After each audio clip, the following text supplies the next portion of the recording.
Bonjour à toutes, bonjour à tous. Bienvenue en cette première des 3 tables rondes organisées par le Cinéma du Réel consacrées à la révolution numérique et à ses conséquences, et en particulier avec l'arrivée des plateformes et ses conséquences en matière de production, de distribution et de création.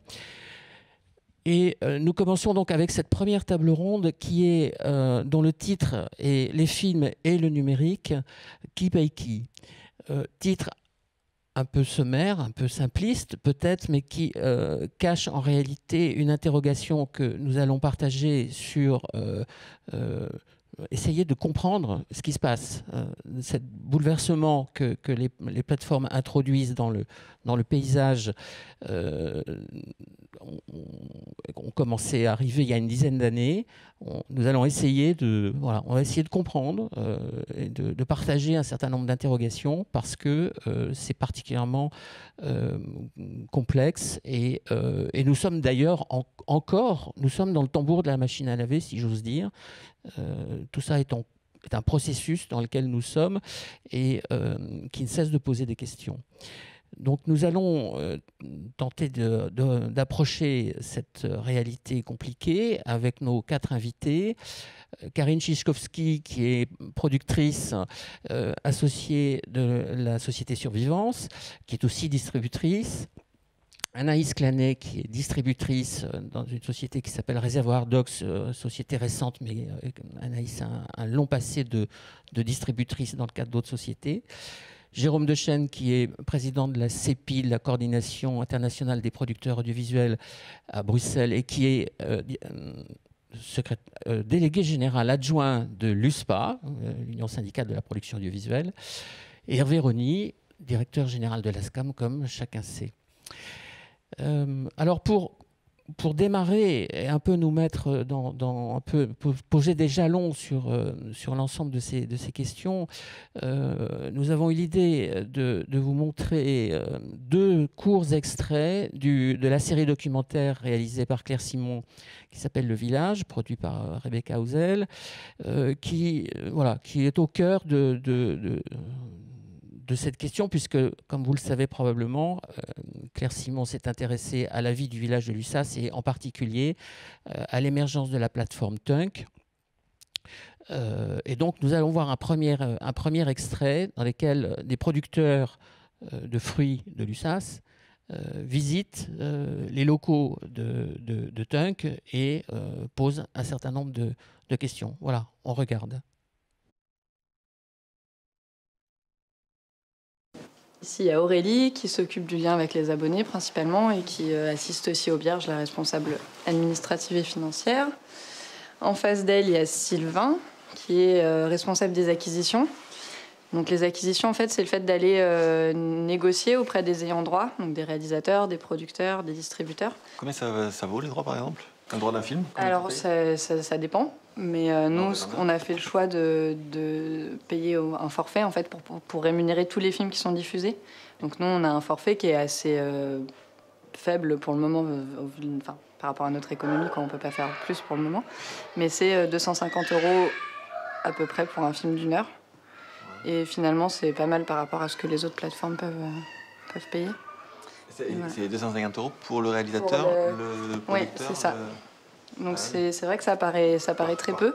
Par quoi? Par 250 €? 250 € pour les 2 mois de diffusion. Non, ça serait bien, mais non. Pour les 2 mois, d'accord. Voilà. Alors, second extrait de la même série documentaire. Donc là, il s'agit de conversations entre Jean-Marie Barbe et Pierre Mathéus de Tunk qui s'interrogent sur une opération en cours avec Télérama. Voilà, on regarde. Tu m'entends bien là? Ouais, je t'entends bien. Alors, moi l'histoire de Télérama.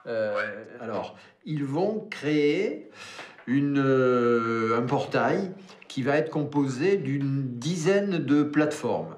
Et ils nous proposent de fournir chaque semaine un film documentaire. Là où il y a un bémol, c'est que au moment de se quitter ou à la fin de notre rencontre, j'ai posé la question de base qui était la question de la rémunération des œuvres. Est-ce que c'était au clic? Est-ce que c'était au forfait? Et là, ils ont dit, ah ben non, il n'y a pas de rémunération. La rémunération, d'une certaine manière, c'est sous-entendu, c'est le label Télérama, c'est l'exposition, c'est la com qu'ils vont faire auprès de leurs abonnés. Alors moi, je pense que si. Parce que 480 000 abonnés, je vais te dire, c'est quand même la plus grosse recette de la presse hebdomadaire française. Mais c'est quand même, tu vois, c'est dans la politique de Télérama. Je pense qu'ils nous ont demandé de les payer pour mettre en avant notre film, tu vois. C'est incroyable, quoi. C'est quand même un des groupes de presse les plus importants de la place aujourd'hui, quoi. Non, et puis c'est pas correct. Tu crées pas ton média en utilisant des indépendants pour faire le meilleur média de France, quoi. Parce que c'est ce qu'ils sont en train de créer. Ils sont en train de créer leur virage numérique sur notre dos, quoi. Donc c'est un truc... Alors, voilà, 2 extraits peut-être très représentatifs de ce qui se passe. Ça permet un peu de baliser le paysage. Karine Tchichkovski, comment vous réagissez par rapport à ce qu'on a vu, et est-ce que ça résonne avec... ce que vous vivez, vous, en tant que productrice et distributrice, dans la situation actuelle? Alors, moi, en tant que productrice, la première question que je me pose par rapport à un film, c'est son financement. Là, évidemment, l'extrait de Tank, c'est par rapport plutôt à une question d'exploitation. Peut-être Anaïs, que les autres intervenants discuteront mieux et plus que moi, même si j'ai une activité de distributrice, c'est pas moi principalement qui m'occupe de ça dans la société. Donc, évidemment, le financement et l'exploitation sont liés, parce que au départ, quand on finance une œuvre, on cède des droits à aux chaînes, aux plateformes, si on a cédé à des plateformes, enfin à différents diffuseurs qui sont les premiers diffuseurs. Et ensuite, les droits qu'on n'a pas cédés vont nous servir à exploiter le film. Et l'exploitation, donc, c'est les recettes qu'on aura, que les auteurs auront aussi par la suite, que nous on aura une fois que le film est financé et lancé sur la première chaîne. Alors effectivement, l'histoire de Tank, là, enfin de l'extrait, il résonne complètement parce que il résonne déjà au moment du financement. Il résonne pas seulement au moment d'exploitation, c'est-à-dire que au moment du financement, les diffuseurs actuels qui prennent les droits de financement actuels demandent de plus en plus de droits et donc empiètent sur l'exploitation future des films sans, pour l'instant, payer beaucoup plus, voire pas vraiment, par rapport à ce qu'ils payaient précédemment. Donc ça, c'est le premier problème qui est posé, je dirais, au moment du financement des films et qui commence à se poser de manière... de façon de plus en plus criante. C'est-à-dire que... Oui, ça c'est votre expérience aujourd'hui. Donc les diffuseurs vous empêchent d'aller chercher l'argent dont vous avez eu besoin et que vous alliez précédemment chercher auprès d'autres interlocuteurs. Et aujourd'hui, vous êtes en phase... Disons que la tendance actuelle, c'est plutôt de dire, voilà, je ne sais pas, France Télé, Arte, ou les autres chaînes vont dire, je vous prends... je vous coproduit ou préachète votre film. Alors, je sais pas, moi, par exemple, la case société d'Arte, on va dire, c'est 70 ou 80 000 euros. Une lucarne, pour le documentaire, c'est 55 000 euros en coproduction. Et avant, ça représentait le territoire de la France et de l'Allemagne. Voilà, et puis c'est tout. Et puis maintenant, on nous demande les droits aussi de...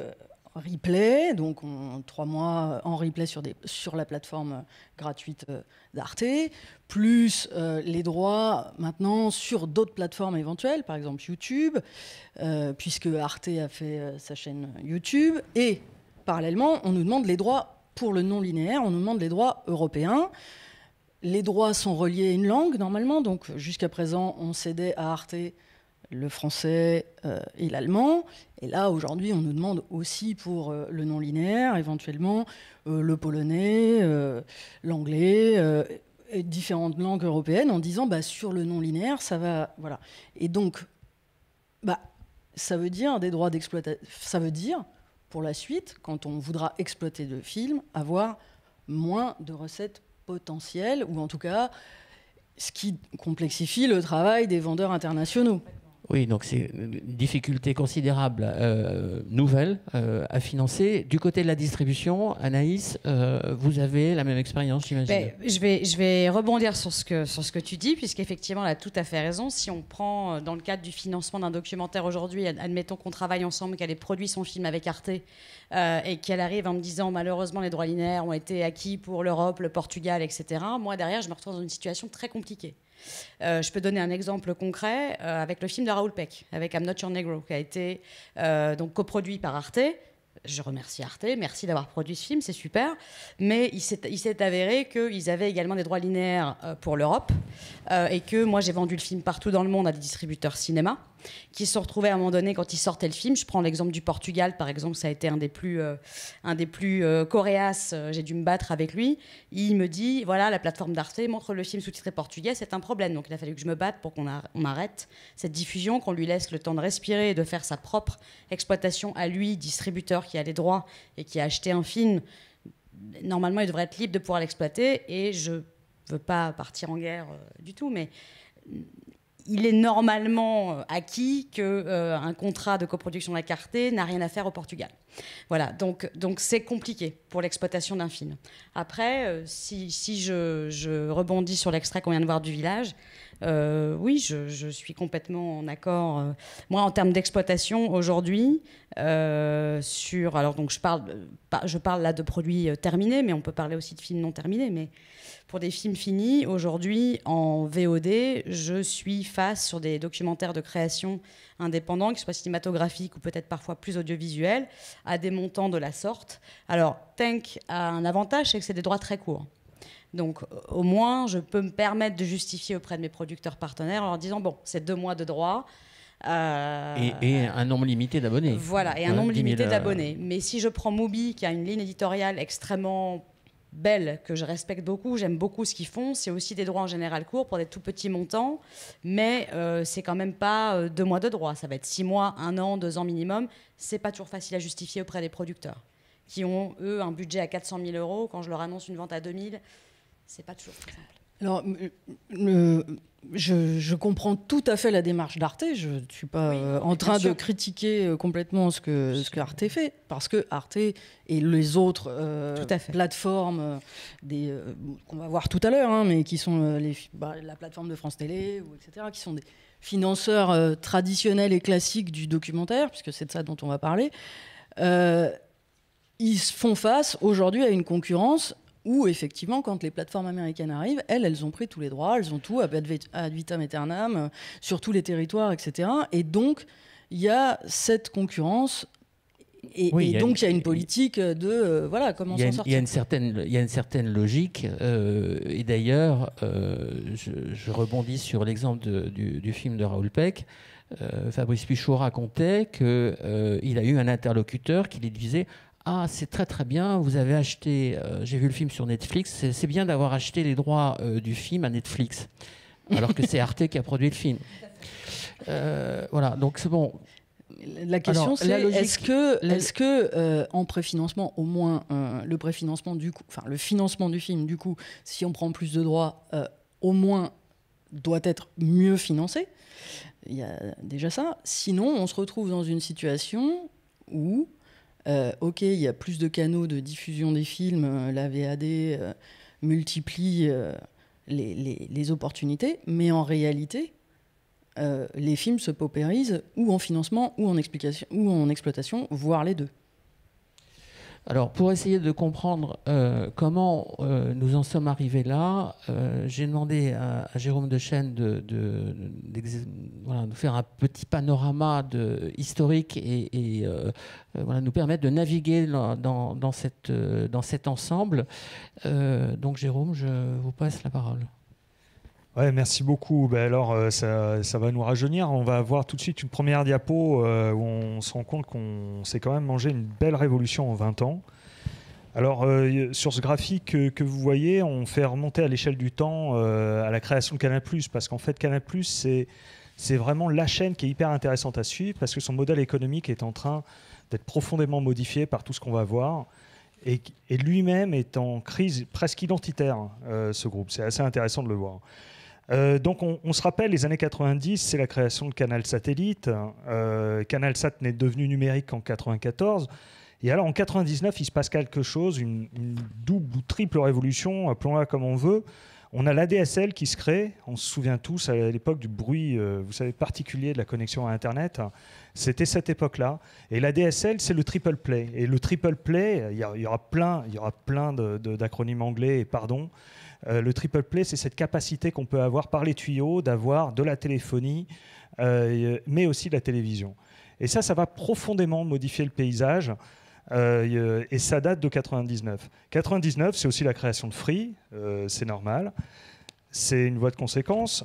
Et c'est aussi la création d'une marque qu'on a un peu oubliée, qui est NetCiné. Alors NetCiné, c'est assez intéressant, c'est la transformation d'un modèle économique. Alors dans les années 90, je ne sais pas si on se souvient tous, mais il y avait kiosque et multivision. C'était les premiers services de pay-per-view. Donc on avait rendez-vous à un horaire donné, mais on pouvait choisir sa séance. On avait le choix entre 10 films à ce moment-là. C'est l'ancêtre de la VAD. Et la VAD, donc, le pay-per-view a totalement disparu au bénéfice de la VAD à partir de 1999 et début des années 2000. Et donc NetCiné a été le premier service lancé en France à cet égard. Le paiement à l'acte, c'est donc le premier modèle économique de la délinéarisation de la consommation des œuvres. Délinéarisation, ça veut dire qu'on n'a plus assujetti à des horaires, on le consomme un à un, c'est-à-dire moi je vais chercher telle œuvre, etc. Un peu comme vous allez au cinéma choisir votre œuvre. Et cette vidéo à l'acte, et donc elle donne lieu à un paiement. Ça, c'est le premier modèle économique. Le deuxième économique qui est arrivé 5 ans plus tard, c'est celui de la VAD gratuite, avec l'arrivée de YouTube, de Dailymotion en 2005. 2005, c'est l'année de la création de YouTube, donc c'est vraiment encore tout frais, hein. On n'est pas sur une grande marque, alors que Netflix s'est créé dans les années 90, au départ sur la location de supports matériels, du DVD. Donc en 2005, la VAD gratuite arrive en France, et partout dans le monde, je devrais dire, et il a fallu attendre 2008 pour que la télévision de rattrapage, la TVR, qui porte plein d'autres noms, la Catch-up TV, le replay, arrive. 2008, c'est les premiers accords interprofessionnels en France qui ont permis, dans les relations producteurs-diffuseurs, d'accorder le replay pour les œuvres audiovisuelles, je le précise, pas pour les œuvres cinématographiques, qui restent encore assujetties à un autre régime. Et c'est la raison pour laquelle on n'a pas de replay des œuvres cinématographiques françaises à date, parce que ça n'a pas été résolu dans le cadre d'accords entre la filière et les diffuseurs. Je mets à part Arte. Pourquoi Arte ? Parce qu'Arte est un traité international. Il échappe à la réglementation française par ce biais-là, et c'est comme ça qu'on arrive à des solutions où Arte est toujours, non pas le vilain petit canard, parce que c'est une super chaîne, mais toujours un peu à part, quoi. Et puis après, derrière, ça se multiplie, évidemment. France.tv, MyTF1, Sisplay, Arte, tout ça, ce sont les enfants de YouTube, Dailymotion, de cette arrivée du gratuit. Et puis le dernier né, mais alors vraiment là, il faut utiliser encore de l'anglais, last but not least, hein, la VAD par abonnement, le gros modèle économique à l'heure actuelle, ce dont on va parler majoritairement, et qui lui est arrivé plus tardivement.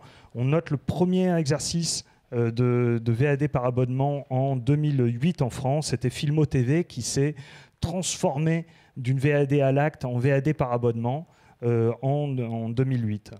Et l'arrivée de Netflix en France, pour la petite histoire, c'est 2014, c'est hier, et pourtant, quand on voit la puissance de la marque aujourd'hui et comment c'est sur toutes les lèvres, c'est juste phénoménal. Et on peut quand même situer, parce qu'on est français, Salto, qui est arrivé en 2020 dans ce paysage. Et puis, voilà. Et je cite également Pluto TV, qui est arrivé en VAD gratuite. On peut passer à la deuxième diapo, parce que ce qui est important là-dedans, c'est le champ lexical. On a toujours du mal un petit peu à se comprendre parfois dans notre filière, parce qu'on ne partage pas le même champ lexical. Alors ici, ce sont que des acronymes anglais qu'on va utiliser. Donc la VOD, c'est de la publicité qui vient sur des vidéos qui sont gratuites pour l'utilisateur. Elles sont gratuites, mais comme rien n'est gratuit, on lui impose de la publicité. Et donc, évidemment, là-dedans, on retrouve du YouTube. Mais il faut bien comprendre que la catch-up, le replay, la TVR, qu'on l'appelle comme on veut, ou même le preview, c'est de la VAD gratuite.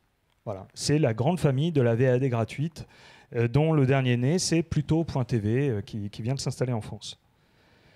Le deuxième modèle, c'est SVOD, donc, qui est basé sur de l'abonnement. Là, encore une fois, j'ai mis un certain nombre de logos des principales plateformes de SVOD qu'on connaît en France. MyCanal, je l'ai situé là. Je ne sais pas encore exactement. MyCanal, je vais en parler tout à l'heure, mais c'est un système très très particulier en ce moment. Et là, on retrouve évidemment Tank qui est dans cette catégorie. Il y a beaucoup de ceux qu'on trouve en bas dans la TVOD. La TVOD, c'est celle qui est la VAD à l'acte. Ça vient de transaction. Il y a une transaction, il y a un acte de paiement pour accéder à une seule œuvre. Et là, dans cet univers-là, il y a beaucoup de ces acteurs qui peuvent transformer l'offre aux personnes, aux consommateurs, en une offre par abonnement. Donc vous avez une hybridation déjà des offres qui fait qu'il y a beaucoup d'opérateurs qui se baladent entre l'un ou l'autre de ces modèles économiques, voire même tous. Donc on peut tout de suite aller à la troisième diapo. Alors là, ça va être, là c'est encore bon, c'est cadeau, hein, ce sont des définitions Wikipédia de termes anglais, mais c'est juste pour être sûr qu'on parle le même langage autour de cette table ronde. Le streaming, c'est un mot très intéressant parce que il est utilisé à tort parfois pour stigmatiser le seul piratage. Alors qu'en fait le streaming est une technique, c'est relativement neutre, qui est largement utilisée pour faire de la VAD gratuite ou de la VAD par abonnement. C'est du streaming à l'heure actuelle techniquement. Mais évidemment, ça désigne aussi des plateformes illégales qui ne sont pas dans le spectre de l'offre légale. Le peer-to-peer, c'est un vieux terme, ça aussi. On se souvient, quand on luttait contre le piratage dans les années 2000, c'était le peer-to-peer, c'est-à-dire l'ouverture d'un ordinateur quelconque qui s'ouvre à un autre ordinateur à l'autre bout du monde et qui dit viens piocher dans tous mes contenus. Ça, Jérôme, je t'interromps parce que cette question du piratage, au passage, je la trouve intéressante. On en est où? Quel est le constat qu'on peut faire aujourd'hui de la question du piratage? Alors, le piratage, le peer-to-peer, celui-ci, en tous les cas, a largement diminué. Au départ, la Hadopi, la Haute Autorité de lutte, a vraiment été constituée pour lutter contre le peer-to-peer. Et ça c'est un mode de piratage qui a diminué. Technologiquement, aujourd'hui, on est plutôt sur du streaming en guise de piratage. On a aussi du piratage au type d'IPTV. Voilà. On aurait beaucoup de choses à dire sur le VPN aussi, mais là, ce n'est peut-être pas l'enjeu. Techniquement, en tous les cas, il faut retenir que le piratage majoritaire en ce moment, il est sur le streaming. Il tourne autour du streaming.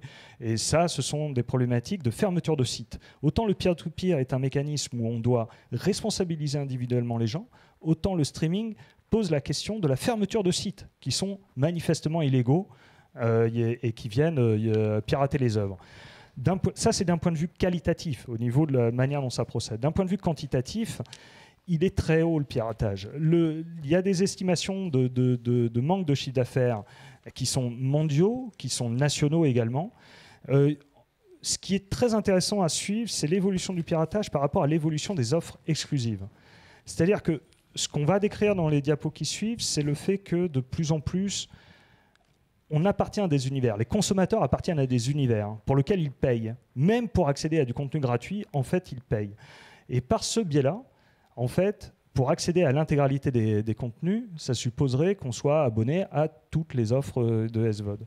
Donc il y a eu au départ une corrélation très claire entre l'évolution et l'arrivée des plateformes de SVOD ou de VADA, qui est le terme français de vidéo à la demande par abonnement, et d'accroissement de ce piratage par streaming. Il semblerait, d'après une dernière étude fournie par le CSA et la Hadopi, que ce mouvement se soit stoppé pour désormais ne plus mettre en corrélation l'évolution du piratage, qui serait plutôt flat. En plateau, merci Hervé. C'est un plateau. Un plateau. Oui, ce que dit effectivement cette étude du CSA de l'Hadopi qui est parue hier, c'est qu'en fait le confort qui est donné par les plateformes, la facilité, la qualité, avec des serveurs déportés qui permettent vraiment de voir les choses dans très bonnes conditions, finalement c'est irremplaçable. Et ce qui fait que les gens quittent un peu le streaming, quittent le piratage pour en tout cas pour adhérer à ce confort. Enfin, si je me permets, sans faire les anciens, c'est exactement ce qu'on disait il y a 20 ans. compris dans la musique ou le cinéma, qui étaient quand même les plus piratés. Pour arrêter la piraterie, il faut mettre en place des offres légales efficientes, et pas l'inverse. À un moment donné, on voulait légaliser en quelque sorte la piraterie par des mécanismes de licence obligatoires, enfin légales, etc. Alors que c'est parce qu'il y a des offres pertinentes qu'on tarie progressivement la piraterie, et que ne continueront à pirater que des gens qui sont de façon militante, je veux dire, en dehors du système, c'est ça que je veux dire. Mais le consommateur lambda, entre guillemets, se satisfaisant d'offres de plus en plus efficientes, abandonne progressivement, en tout cas un piratage massif. Ouais, en tout cas, voilà, c'est un petit détour par le piratage, mais c'est pas inutile, parce que cette question de la qualité et la pertinence des plateformes aujourd'hui, c'est un élément déterminant dans ce qui se passe. C'est tout à fait vrai. Après, il y a quand même une nuance de fond à apporter, c'est que la piraterie, comme la SVOD, comme tout ce qui est faussement appelé à la demande, est un mécanisme, est un rouleau compresseur des grandes marques. Exister sur ces plateformes, c'est pas seulement être présent, c'est également avoir la possibilité pour le consommateur d'être reconnu et donc d'être accessible. Et ça, la problématique, c'est l'hyper-concentration. Le numérique est un monde hyper concentré, c'est-à-dire qu'on génère des audiences massives, brutales, mais qui ne participent pas à la diversité. Et c'est notre plus grand défi européen derrière tout ça. Donc je mêle quand même la piraterie, les notions de piraterie dont on vient de parler, aux notions d'algorithmes qui vont être déterminantes dans le monde de demain, parce que être distribué, c'est d'abord vendre l'œuvre à une plateforme, mais il va falloir derrière qu'on mette les bouchées doubles pour faire en sorte que ces plateformes mettent en place des outils pour rendre l'œuvre accessible, visible, et non pas dans le bas de catalogue et dans le fond de... Il faut que ce soit un désir de ces plateformes aussi, mais je ne suis pas sûr qu'on soit sur la même longueur d'onde avec ces plateformes là-dessus. On verra ça, on va voir ça. Ça vient d'un désir de base de vouloir le faire. Alors voilà, donc cette diapo en tous les cas permet de resituer un certain nombre de termes. Je ne les détaille pas ici, mais c'était important de faire le tour de ces acronymes anglais. Maintenant, passons à la quatrième diapo. Là, ici, on a une singularité française qui est devant les yeux, même si on ne s'en rend pas immédiatement compte. C'est qu'en fait, l'intégralité, la plupart du mouvement de développement de la SVOD dans le monde, se fait dans ce qu'on appelle un univers OTT, over the top. Alors, pour comprendre l'over the top, il faut comprendre ce qu'il y a en dessous du top, donc le bottom.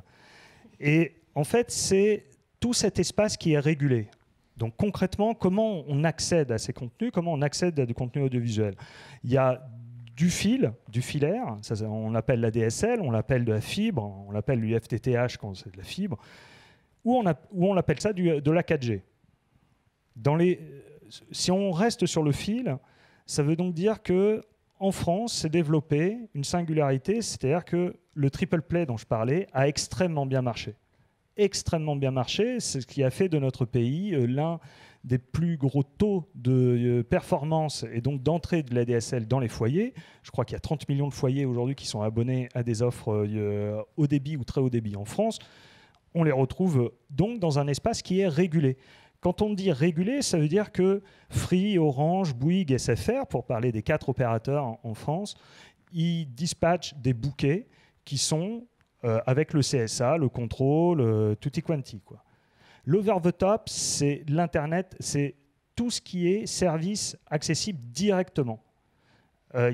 Accessible directement dès lors qu'on a un accès à Internet. Donc déjà là, on s'en rend compte. Quand on accède à Netflix en étant abonné à une offre triple play et qu'on se croit qu'on s'abonne sans passer par l'opérateur en dessous, en fait, on a bien quand même un abonnement initial à cet Internet au débit, qui soit mobile ou qui soit filaire, pour pouvoir accéder à cette offre-là.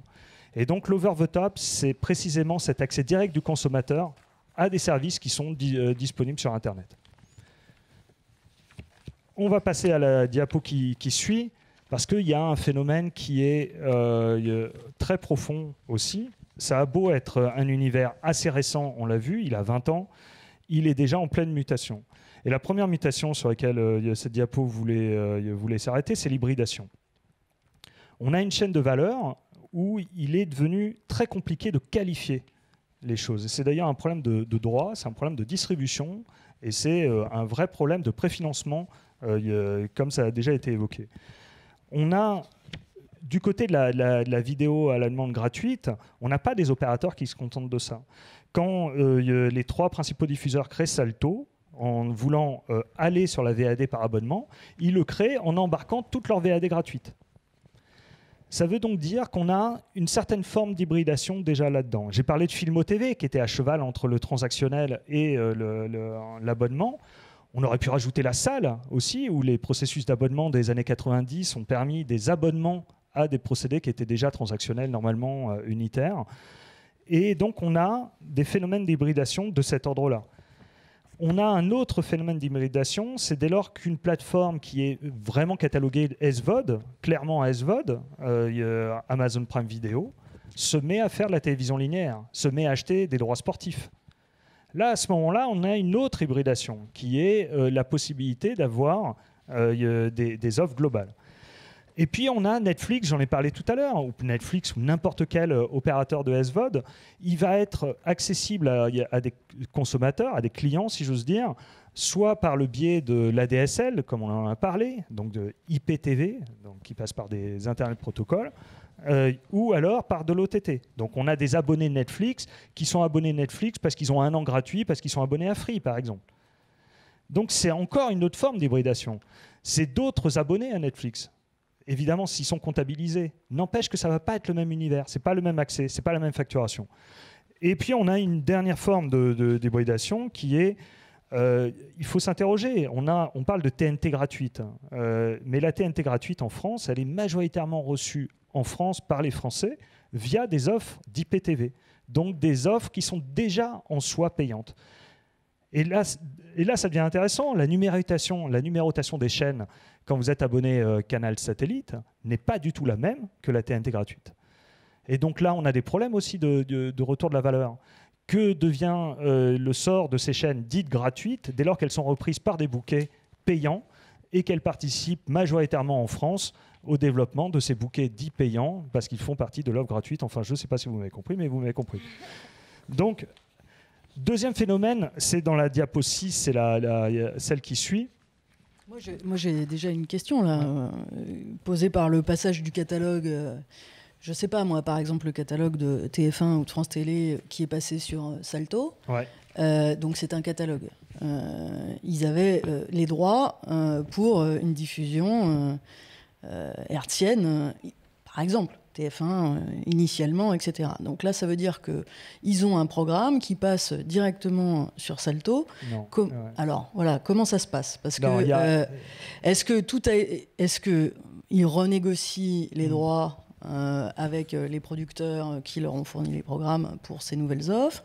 Ou est-ce qu'ils ne mettent que des nouveaux programmes qu'ils ont engagés directement avec les achats de droits sur le...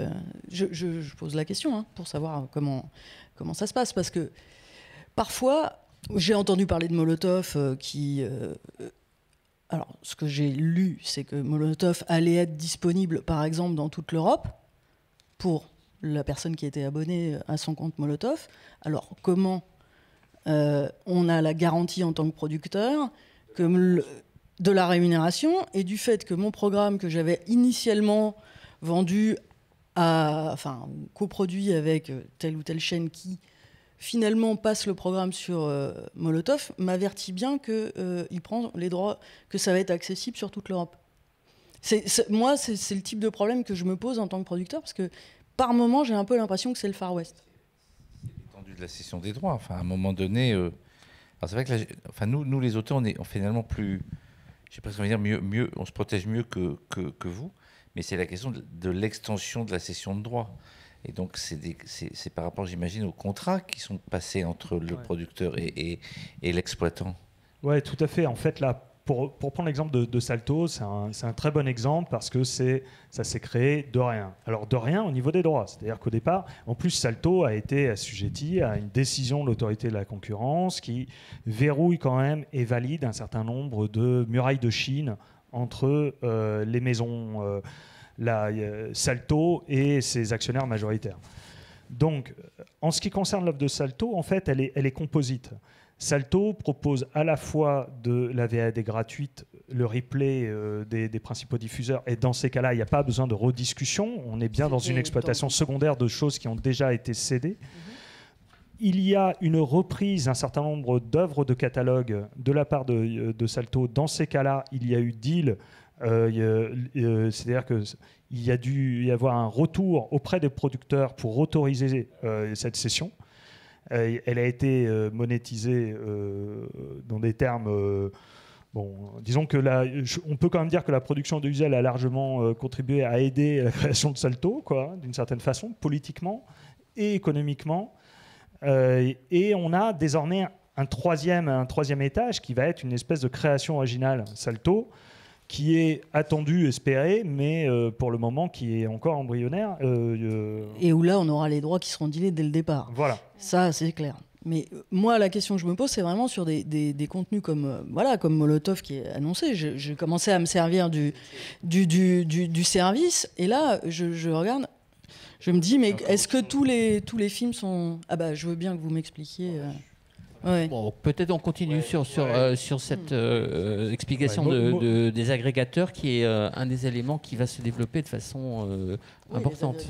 Oui, alors l'agrégation, c'est un autre phénomène. Celui-ci, il est assez intéressant aussi de se rendre compte que quand on est un de ces opérateurs dont j'ai parlé dans l'espace régulé, là, les Free, Orange et consorts, on a deux options. La première, c'est d'être un passeur neutre. Je vous donne l'accès, j'éditorialise vaguement mon espace technique à la Free, un petit peu, mais derrière, voilà, vous cliquez sur les logos et je vous laisse. On va dire que c'était un premier modèle, et il a prospéré, il est sur la partie gauche de la diapo. Le deuxième modèle, beaucoup plus insidieux, et beaucoup plus moderne, si j'ose dire, beaucoup plus contemporain, c'est celui qui est en train de se développer.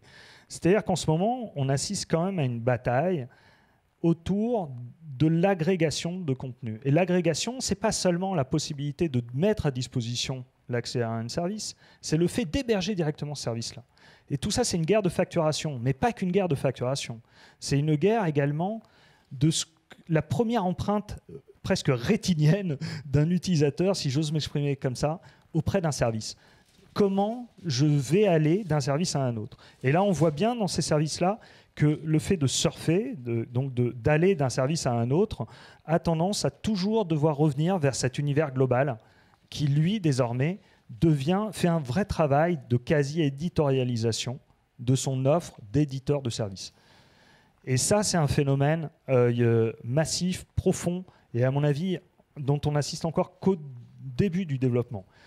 Si on va sur la diapo qui suit, j'ai essayé ici de compiler trois enjeux de guerre commerciale. Il y en a bien sûr plus.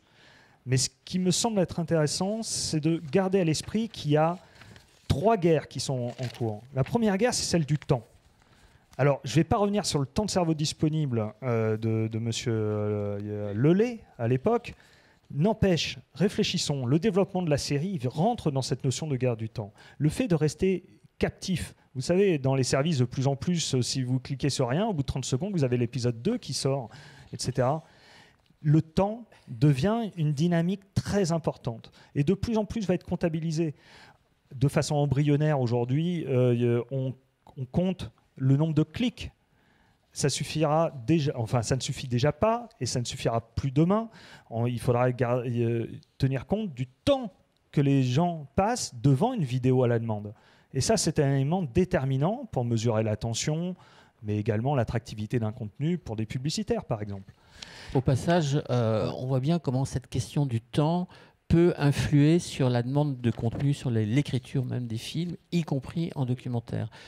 Il y a clairement, de ce côté-là, et ça se sent du côté, en particulier des chaînes de télévision, une demande une attention extrêmement vraiment très forte sur le rythme. Et quand on fait parler les gens qui travaillent avec Netflix, ils racontent comment, très concrètement, au niveau de l'écriture du scénario, et je parle de documentaire, les rendez-vous, la gestion du rythme est complètement, non pas contrôlé, mais en tout cas extrêmement encadré par des demandes très précises. Voilà. Et cette demande se fait au niveau du scénario et jusqu'au montage, évidemment. Donc, pardon, je t'ai interrompu, mais cette question est tout à fait fondamentale pour c'est exactement ça. Ça a été enfin. Dans les séries américaines aujourd'hui, ils savent très bien, au bout de 3 minutes, il faut qu'il y ait un réveil, etc. Il y a une dynamique, en tous les cas, il y a une guerre du temps et qui, tu as tout à fait raison, rentre dans les œuvres directement, dans la création, dans l'écriture des œuvres. On a, par exemple, une première plateforme de streaming musical, là on est dans la musique, mais ça y est, qui dit qu'ils vont payer leurs ayants droit en fonction du temps d'écoute. C'est SoundCloud qui vient d'annoncer ça. Donc, on y va. Ça va commencer pour les auteurs, pour les producteurs, peut-être demain, de ce type de rémunération. La deuxième guerre très importante, c'est l'abonnement. L'abonnement, même dans ce qui est gratuit, il y a toujours une forme d'abonnement. Alors que ce soit l'abonnement pour vous promettre qu'il n'y ait plus de publicité, ou de toute façon, on voit bien dans cet univers l'empilement des abonnements. On est abonné. D'ailleurs, on se souvient la première bulle dans l'univers des médias, elle a eu lieu à la fin des années 90 autour de l'eau. Vous vous souvenez, c'était les grands opérateurs de l'eau et ceux de la télévision, donc du câble, etc., qui ont fusionné. Ben, c'est pas innocent parce qu'en fait, ce sont d'abord les mêmes travaux publics pour amener les choses. Et deuxième temps, ça devient constitutif des dépenses minimales d'un foyer.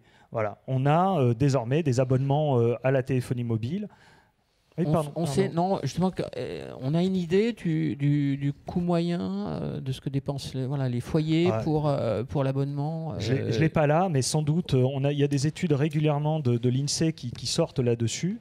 Alors on sait qu'on a les CSP+, sont multi-abonnés, donc il faudrait mettre plein de piles là-dessus. Mais ça traverse toute la société française. Les gens ne sont pas abonnés qu'au triple play. La plupart du temps, ils ont des petits abonnements à côté. Déjà la téléphonie mobile qui s'est rajoutée au filaire. Et en tout état de cause, aujourd'hui, je parlais de qui paye quoi, le but de l'agrégation a aussi ça pour but. C'est de réunir l'abonnement et de pouvoir faire ce qu'on appelle du bundle. Le bundle, c'est un terme qui vient de la presse. Normalement, c'était vous aviez des trucs Panini en même temps qu'un magazine. Et donc, c'est le fait de pouvoir regrouper des offres entre elles. Et donc, les gens ne savent plus qui sont abonnés à qui, quoi, etc. Mais ils le sont. Et la troisième guerre qui est très importante, c'est l'accès aux services.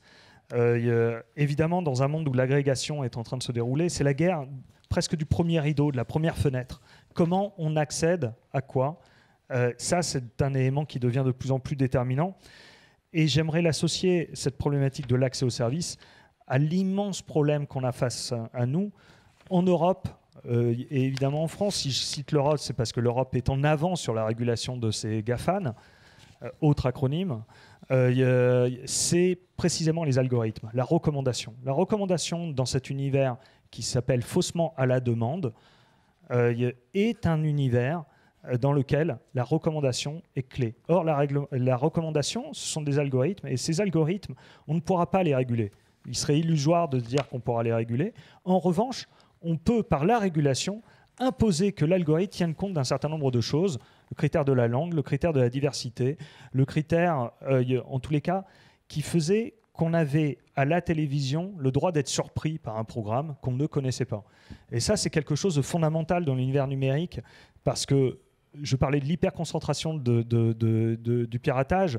On peut se dire aussi, on peut craindre que cet univers numérique ne contraigne tout le monde à aller uniquement que vers un style d'œuvre qui mécaniquement auto-engendrera son succès, qui auto-engendrera l'envie pour les gens de voir ce qui a du succès. Et un mot simplement sur cette question des algorithmes, parce que c'est la matière de la troisième table ronde de cette journée qui développe beaucoup cette question avec des alternatives qui sont à l'état de recherche. Et en tout cas, voilà, allez voir cette troisième table ronde qui aborde la question de façon assez détaillée. Pardon. Non, mais de toute façon, voilà, j'en avais fini. Le but, c'était qu'on garde à esprit ces 3 guerres, parce que très souvent, elles interagissent et elles permettent sans doute de mieux comprendre les tractations ou les nouveaux services qui se lancent aujourd'hui. Sur la diapo qui suit, je passerai rapidement, mais c'est juste pour se rappeler que, puisqu'on parle aussi de la VAD gratuite, le marché de la pub désormais en France, il est le suivant. C'est qu'il s'est passé quelque chose en 2015, c'est que 2 courbes se sont croisées. Là où la publicité télévisuelle était historiquement la plus forte en France, désormais c'est la publicité Internet qui l'a dépassée. Et on voit bien la pub télévisuelle, même en 2020, là, on estime qu'elle va avoir baissé de 12,5%, évidemment, effet Covid. Mais la publicité sur Internet continue à croître. Donc on a un phénomène de démultiplication de cette force de la télévision gratuite, en tous les cas de la pub sur Internet. Juste un petit mot avant de quitter ça, parce que c'est intéressant aussi, c'est de voir comment l'audience de masse de la télévision demeure quand même irremplaçable. Irremplaçable dans sa monétisation, irremplaçable en termes de citoyenneté, de société en tous les cas, d'accès à la société, parce que 1 million de téléspectateurs à la télévision n'ont pas la même valeur économique qu'1 million de vues. 1 million de vues, ça vaut vraiment pas beaucoup. Et c'est tout le problème qu'a rencontré la chaîne de valeur de la musique, c'est le problème qu'on rencontre désormais aujourd'hui dans le cinéma, dans l'audiovisuel. C'est cet appauvrissement de l'audience dès lors qu'on passe d'une audience de masse à une audience qui est quand même de masse, mais qui n'est pas comptabilisée comme telle et qui appauvrit toute la chaîne de valeur parce qu'elle n'a pas la même valeur. Sur la diapo qui suit, on a là pour le coup, on peut remercier le CNC parce qu'on a aussi la chance en France d'avoir un organisme qui ne fait pas seulement que de la redistribution d'aide publique, qui est aussi un super outil de transparence et qui le fait très bien. Donc là, ils ont mis en place un observatoire de la VAD que je vous invite à consulter. Tous les ans, ils rendent leur rapport et cette diapo est clairement prise de leur rapport. On a donc un marché de la VAD dans son ensemble, tout modèle économique confondu, qui est largement désormais dirigé par de la VADA, donc de la vidéo à la demande par abonnement. C'est très impressionnant, le graphique est tout à fait spectaculaire. L'explosion de la VADA est juste hallucinante. On aurait pu mettre un graphisme aussi, mais vous le savez tous maintenant intuitivement, le DVD, le Blu-ray, ça s'est quand même bien cassé la figure. Voilà, donc on est bien dans un régime de substitution, quoi. Donc l'abonnement, le paiement à l'acte. Pardon, j'interromps, mais sur le DVD commençant à obéir à d'autres logiques et à d'autres finalités qui sont d'une patrimonialisation forte, avec beaucoup de compléments et qui, du point de vue des auteurs, a une importance tout à fait considérable symboliquement et artistiquement, même si en termes économiques, ça n'a plus effectivement de signification. Bon, enfin, c'est au passage, parce que dans ce paysage, il y a une reconfiguration aussi des supports et des usages.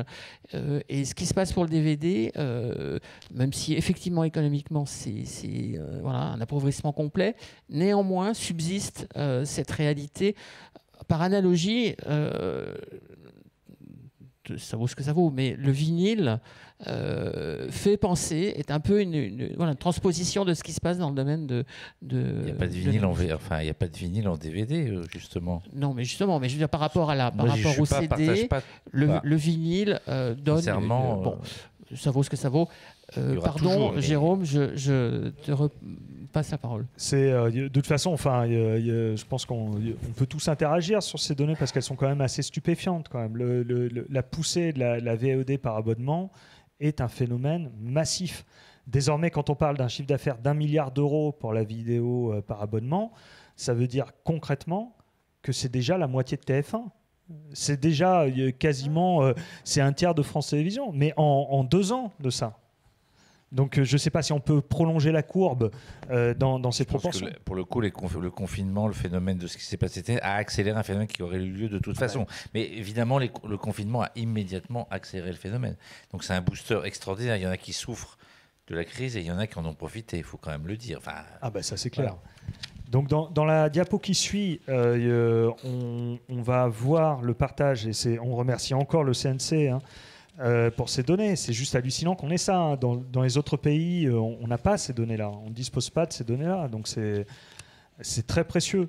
Là, on se rend compte que Netflix a 50% de part de marché. Voilà, ça, c'est clair. Désormais, en France, ils ont 50%. Il faut savoir que Netflix avoisine désormais les 8 millions d'abonnés. Donc, c'est très compliqué, évidemment. 8 millions d'abonnés à Netflix en France. Il y en a combien là-dedans qui étaient abonnés à Canal+ et qui n'ont pas renouvelé leur abonnement à Canal+. Et Canal+ fait vivre le cinéma français. Le problème de cette transformation, c'est qu'elle n'est pas elle n'est pas iso-économique, si j'ose dire. Donc, on va aller vers l'audience, c'est la page qui suit. Ça, c'est une diapo. Encore une fois, merci le CNC. Parce que ça nous présente quelque chose qui va arriver bientôt. C'est-à-dire qu'on va avoir un médiamétrie classique de savoir quelle est la part d'audience des différents diffuseurs. Et puis là-dedans se grefferont, au milieu de tout ça, des plateformes SVOD. Et ça a été un travail qu'ils ont fait en 2018. Enfin, c'était pour 2018. Et voilà, vous voyez déjà Netflix apparaître tout de suite à la taille de France 5 en termes d'audience.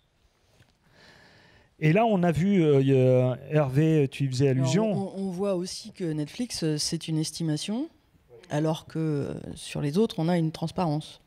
C'est tout à fait vrai. Alors ça, c'est tout à fait vrai. Alors, bon, après, il y a beaucoup à dire sur l'audience en tant que telle. L'audience même médiamétrie, qui est bousculée en ce moment parce qu'elle n'intègre pas assez justement le replay, la TVR, la catch-up dans les audiences. Je parle pour les œuvres audiovisuelles. C'est un gros défi de savoir comment, à quel moment on arrête l'idée d'une audience désormais à la télévision. On n'a pas parlé aussi techniquement d'un certain nombre de choses. Vous savez qu'aujourd'hui, vous pouvez mettre sur pause et aller faire autre chose et vous retrouvez votre direct à vous. Voilà, tout ça, ça pose d'infinies questions. Les relations entre la copie privée également aussi et ce qu'on appelle le droit exclusif. Tout ça est en train d'être, sinon bousculé, au moins interrogé par ce qu'on est en train de vivre. Donc effectivement, la grosse problématique aujourd'hui qui va se poser, c'est celle de la transparence des plateformes. Et c'est celle qui va nous permettre à terme de savoir exactement quelles œuvres ont été disponibles, comment elles ont été regardées, combien de temps elles ont été regardées, ça c'est ce que je disais.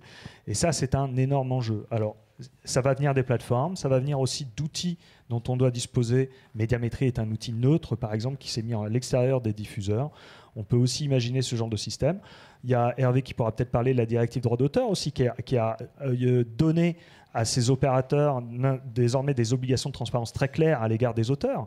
Au moins, des producteurs, c'est un autre combat. Ce serait quand même pas mal aussi qu'on le renouvelle.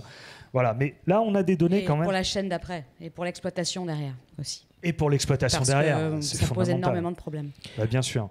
Et donc, voilà, là, on a des données en tous les cas très intéressantes. On a le boom du confinement dans le petit cartouche gris que vous pouvez voir. C'est juste impressionnant. Ça a pris 2 millions d'utilisateurs moyens quotidiens durant le premier confinement.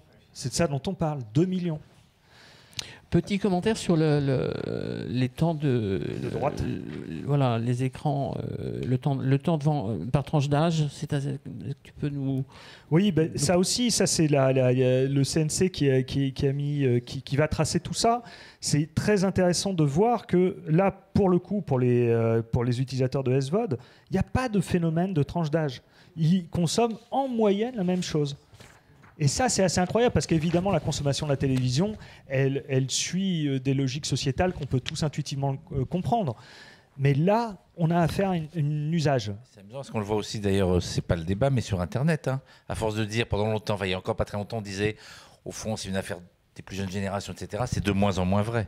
Donc c'est de moins en moins vrai. Donc de toute façon, on voit même dans des populations âgées, 65, 70, 75 ans, une appétence et une capacité aujourd'hui à s'y être mis complètement. Et ça, beaucoup d'observateurs n'en étaient pas sûrs. Donc ça va favoriser encore davantage l'exploitation des œuvres et le fait que, en effet, c'est de moins en moins une question générationnelle, alors qu'on aurait pu penser que ça allait ralentir la progression puisqu'il y avait un phénomène démographique qui aurait tassé les choses. Et ça n'a pas l'air de se produire.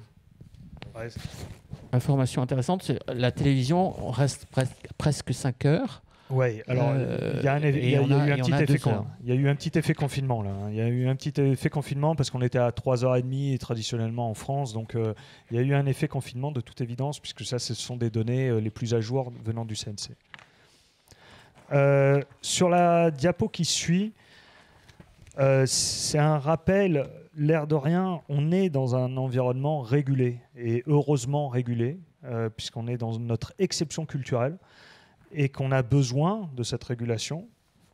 Et donc, on a ce que j'ai appelé un échiquier de la réglementation. Alors évidemment, en étant un pays européen, il faut beaucoup s'intéresser à ce qui se passe du côté de Bruxelles. Il y a beaucoup de choses qui viennent de Bruxelles. Et là, en l'occurrence, on a eu 2 bonnes nouvelles. On a eu la directive sur les médias audiovisuels, sur les services de médias audiovisuels, pardonnez-moi, qui a été renouvelée et qui a permis d'assujettir les plateformes à ce qu'on appelle la loi du pays de destination. C'est-à-dire que sinon, on n'aurait pas pu les toucher, puisqu'ils sont basés qui à Amsterdam, qui à Londres, etc. Donc ça, c'est un phénomène très important et c'est ce qui fait qu'aujourd'hui, je vais en parler tout de suite après, on a une régulation qui est possible vis-à-vis de ces acteurs, futiles basés à l'extérieur de la France. Et puis, on a eu la directive sur le droit d'auteur, très importante pour cranter un certain nombre de responsabilités sur ces plateformes, pour leur dire non, vous n'êtes pas seulement des fournisseurs neutres de contenu, vous avez des responsabilités dans la lutte contre le piratage. Et puis, vous avez à l'égard des auteurs un certain nombre de principes qu'il va falloir respecter pour rentrer dans le sol européen et y intervenir. La directive sur le droit d'auteur est exemplaire, c'est la première régulation à l'échelle planétaire à l'égard d'opérateurs de type YouTube qui n'en avaient pas, même y compris aux États-Unis. Donc on peut être assez fier de cette construction européenne. Elle n'est pas toujours optimale, cette construction européenne, mais là, en l'occurrence, elle a répondu présent. Et donc, ces directives, elles sont en cours de transposition. Là, maintenant. C'est maintenant que ça se passe dans tous les pays européens et c'est maintenant que ça se passe en France. Donc, ça donne lieu à des lois de transposition parce que quand on transpose, on a la hiérarchie des normes. Donc, les lois sont changées. Et puis, on a beaucoup de choses qui dépendent des décrets en France. Beaucoup de choses qui dépendent des décrets, c'est-à-dire du gouvernement. On a les 3 décrets principaux. On a un décret TNT, on a un décret qui est dit SMAD, Service de médias audiovisuels à la demande, et on a un décret chronologie des médias. Et ben, ces 3 décrets, pour le moment, sont sur la table. Et pour quelle raison ? Parce qu'en fait, précisément, on a une transposition. On a une transposition de ces directives qui est en cours. Et donc, le gouvernement s'est attaqué au décret SMAD en premier, parce que c'était la transposition la plus prioritaire, c'était celle d'imposer des obligations à ces opérateurs de type Netflix, etc. C'était ça la priorité. Évidemment, comme on est dans une logique de compétition fair, équitable entre tous les acteurs, désormais, elle s'est donnée comme mission et donc elle enjoint toutes les parties à négocier autour du décret TNT pour dire désormais, vous voyez, les règles du jeu ont changé du côté des SMAD, il va falloir aussi les changer du côté des chaînes de télé principales, puisque la TNT, c'est la TNT gratuite. Et puis, vous avez la chronologie des médias, parce qu'inévitablement, quand vous assujettissez Netflix, Amazon Prime Video à des obligations qui sont nouvelles sur le marché, elles vont réclamer pour investir dans le cinéma, elles vont réclamer de revenir dans la chronologie des médias un peu plus proche de la sortie de salle qu'elles ne le sont à l'heure actuelle. C'est donc par voie de conséquence assez logique qui est tout ça. Mais je voulais aussi dire une spécificité française qui est très importante et qui est fondamentale, c'est que la réglementation en France n'est pas seulement du haut vers le bas. Il y a une énorme latitude qui est donnée et qui est laissée par le législateur aux négociations d'accords interprofessionnels. Et donc, on a énormément de choses en France qui passent par des accords interprofessionnels et qui contraint en fait toute la filière, la chaîne de valeur, à discuter en permanence les uns avec les autres pour faire évoluer les droits. Je crois qu'on en est au 3e accord avec TF1 du côté des œuvres audiovisuelles en 10 ans. Donc ces accords interprofessionnels inspirent aussi les décrets puisqu'ils les font rentrer dans les obligations des chaînes. Comment on peut qualifier la façon dont ces accords se passent ? C'est facile ? C'est pas facile ? Comment ça se passe ? Ça dépend. La chronologie des médias, c'est kafkaïen, quoi. C'est très compliqué parce qu'on a Canal+, évidemment, que tout le monde a envie de protéger, et d'un autre côté, qui a une position de plus en plus intenable face aux plateformes de SVOD. Du côté de la TNT, je pense que c'est à la fois facile. Ce qui ne rend pas facile en ce moment le processus, c'est le fait que les négociations interprofessionnelles doivent s'inscrire dans un calendrier beaucoup trop resserré, totalement incompatible avec les discussions interprofessionnelles. Une discussion sérieuse, c'est discuter des obligations, donc de toutes les valeurs macroéconomiques qu'un diffuseur doit donner à la filière, donc obligation d'investissement général, quels sont les sous-quotas pour les œuvres originales françaises, d'œuvres d'expression originale française, excusez-moi, le pourcentage des inédits, mais également ce qu'on accorde à la production indépendante versus la production dépendante, et évidemment à l'intérieur de tout ça, comment sont donnés les droits, quelles sont les durées de droit. Et comme aujourd'hui le monde ne se contente plus d'un mode d'exploitation qui serait la télévision linéaire, et qu'on a de plus en plus dans les préacheteurs des exclusivités qui sont demandées avec ce qu'on appelle des holdbacks, j'aurais dû le mettre ce mot-là, parce qu'il est fondamental aujourd'hui. On ne peut pas se déployer auprès d'un opérateur sans qu'il demande des holdbacks. C'est quoi un holdback? C'est-à-dire, non, je ne demande pas ces droits-là, mais je vous demande de le geler. Et ça, c'est très problématique, parce que pour des distributeurs, pour la chaîne de valeur, ça veut dire, en d'autres termes, que tout le monde se reconnaît concurrent de tout le monde. Et ça c'est nouveau.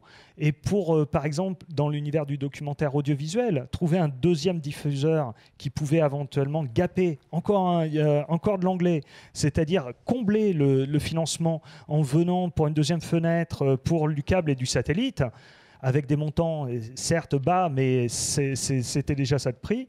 Aujourd'hui, c'est plus trop possible parce que les diffuseurs principaux disent non, moi je demande une exclusivité, j'ai pas envie d'être concurrencé. Et ça, c'est un énorme problème. Donc ça se passe à la fois normalement, c'est-à-dire qu'on a une grande culture de la négociation interprofessionnelle en France, et à la fois, parfois, des injonctions de la part du gouvernement, particulièrement sur le décret TNT, totalement incompatibles avec le respect du déroulement de ces négociations interprofessionnelles. C'est un petit peu paradoxal. C'est parce que, pardon, mais il y a une contradiction en ce moment que le gouvernement elle-même l'a posée. S'ils veulent aller vite, et je peux comprendre, pour obliger enfin Netflix et les autres à être soumis à des obligations, et en même temps ils ont rouvert la question des obligations TNT, qui lui, enfin je le sens d'ailleurs, il y a en ce moment un climat assez lunaire autour de ça, où on se demande si chacun a envie de changer quelque chose. Donc du coup, les offres, les procédures par lesquelles les chaînes de télévision pourraient venir discuter avec les producteurs, j'ai eu des réunions récentes, montrent bien qu'on est dans un statu quo. Donc il y a une contradiction entre évidemment un processus des obligations TNT plus long à mettre en place et une urgence à tous qu'on partage de dire il faut rapidement que les obligations soient en vigueur pour... on n'a pas parlé de Disney, d'Amazon, on parle que de Netflix, mais attention, il y a deux mastodontes dont Netflix doit se méfier, qui s'appellent Amazon et Disney. C'est pas du léger. Et je pense qu'on ne parlera pas des 52% de Netflix éternellement. Mais voilà, et donc il y a une contradiction dans le calendrier. Et du coup, on a cru comprendre d'ailleurs que peut-être le calendrier serait nécessairement un peu repoussé. C'est là, on est dans une période un peu bizarre là-dessus. On peut penser que ces accords interprofessionnels pourront voir le jour à la fin de cette année ? Oui, ça va dépendre. On aura certainement des opérateurs avec lesquels on y arrivera. Alors la nouveauté réglementaire, si j'ose dire, c'est que le gouvernement s'accorde la possibilité de fonctionner par décret derrière, si jamais il n'y a pas d'accord interprofessionnel. Donc il y a à la fois le gouvernement se met en juge de paix si jamais ça n'évolue pas. D'un autre côté, un décret est incapable de rentrer dans les détails dans lesquels rentre un accord interprofessionnel. Donc ça interroge beaucoup la filière. Bon, après, il y a ceux qui ont envie de négocier dans les opérateurs TNT, et puis il y a ceux qui n'ont pas envie de négocier, et donc qui simulent des négociations. Et au milieu de tout ça, on a un opérateur qui a été notre meilleur ami pendant des années, et qui aujourd'hui est quand même il y a une grosse problématique, c'est Canal+, quoi. Parce qu'on a un Canal+, qui est à la fois, on le comprend, stressé par tout ce qui arrive, un modèle économique qui est quand même très fuyant, si on voit tout ce qui est en train de se déployer, et en même temps, une culture de la négociation interprofessionnelle, pour le coup, mise à l'épreuve ces dernières années quand même, faut être franc. Donc on a, après sur la chronologie des médias, qui est la diapo qui suit, on ne va pas s'éterniser, on en a déjà largement parlé. Donc c'est la diapo 13. Oui, d'autant plus que sur la table ronde numéro 2, de longs débats, ils sont consacrés. Voilà, donc je vous renvoie aussi à regarder les autres tables rondes, vous aurez également des réponses.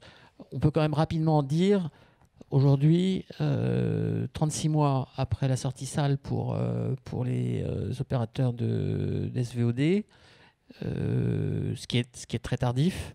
Oui, alors, qui est déjà nuancé, parce qu'en l'état actuel du texte, c'était si jamais ils n'avaient pas d'engagement d'investissement. Désormais, avec la transposition de la directive SMA, ils vont en avoir des obligations d'investissement. Donc dès lors, il faut plutôt les lire d'ores et déjà un petit peu, si on se projette sur l'année 2021, à l'aune des cartouches qui sont au-dessus. Qui justement créent des tensions avec Canal. Et qui là, à ce moment-là, crée les tensions avec Canal. Or, la problématique aujourd'hui, c'est de savoir comment est-ce qu'on va donner envie à ces opérateurs qui sont quand même largement autour de séries télé, de fiction télé, comment on va leur donner envie d'investir dans le cinéma français. Et ça, c'est une problématique de chronologie des médias. Et c'est là que ça commence à devenir un petit peu kafkaïen, parce que comment on les incite sans pour autant tuer notre meilleur financeur qui est Canal+. Donc c'est un peu... là, pour le coup, j'aimerais pas être régulateur, là. Au règlement, enfin, ceux qui vont faire le décret, quoi. Juste, je voudrais ajouter, enfin là, on parle de documentaire et Canal+ est loin d'être le plus gros financeur de documentaires. Et on est c'est vrai, il faut parler. On est au faut parler. Enfin, je veux dire. Tout à fait. Mais bon. Voilà. Donc voilà, en tous les cas, l'enjeu de la nouvelle régulation, il sera dans cette petite bulle là. On va voir comment ils vont se promener là-dedans. En même temps, sur la chronologie, on a à l'ASCAM nous-mêmes fait un effort sur nous-mêmes pour nous en occuper davantage. Je crois que c'est très important. Le cinéma documentaire est quelque chose qui fait encore peu d'entrée, mais qui reste important pour beaucoup d'auteurs. Et la chronologie des médias concerne le documentaire de toute manière, plus que ce qu'on a pensé dans le secteur du documentaire. Il faut donc qu'on soit très vigilant sur la question de la chronologie dans le documentaire, même si c'est la problématique des films fragiles, mais c'est quand même extrêmement important pour le secteur du documentaire, extrêmement important, indépendamment de Canal, je veux dire. Non, mais ce qui est aussi très important, c'est qu'effectivement, les plateformes financent du documentaire et aujourd'hui, finalement, en nombre, c'est plutôt les chaînes de télévision qui financent le plus grand nombre de cinéma. Après, pour le cinéma plus créatif documentaire, c'est vrai que depuis quelques années, il est plutôt tourné vers le cinéma. Donc on va passer à l'avant-dernière diapo qui est un rappel des obligations de financement à l'heure actuelle et une nouveauté avec les SMAD. Donc ça, c'est les obligations actuelles des grands groupes de diffuseurs TNT. Pourquoi est-ce que l'audiovisuel et le cinéma, j'ai mis 2 traits, c'est parce que tout simplement en France, on a une culture il y a une muraille de Chine entre les deux systèmes. Ce n'est pas le cas dans tous les autres pays. Et je dois dire d'ailleurs que la transposition de la directive SMA met aux prises très souvent la filière du cinéma contre la filière de l'audiovisuel, en les opposant. Alors que je crois qu'en France, il y a une relative solidarité, mais qui vient de cette logique de séparation des obligations. Séparation qui vole un petit peu en éclats avec le régime des SMAD, puisque les SMAD vont avoir un taux unique. Je dis vont. Les Françaises l'ont déjà, mais vont pour les Américaines ou autres, avoir à partir de juillet de cette année des obligations d'investissement qui sont de 20% du chiffre d'affaires net. Ça peut monter à 25% si jamais ils ont une politique vis-à-vis du cinéma, justement d'aller préacheter un certain nombre d'œuvres. Mais partons de l'hypothèse de 20%, avec une part de cinéma qui est sanctuarisée à 20% au moins de cet investissement qui doit être fléché vers du cinéma. Donc, pour être bien clair, parce que je ne suis pas sûr de bien comprendre, sur les 20% de leur chiffre d'affaires, au moins 20% doivent aller vers le cinéma. Exactement.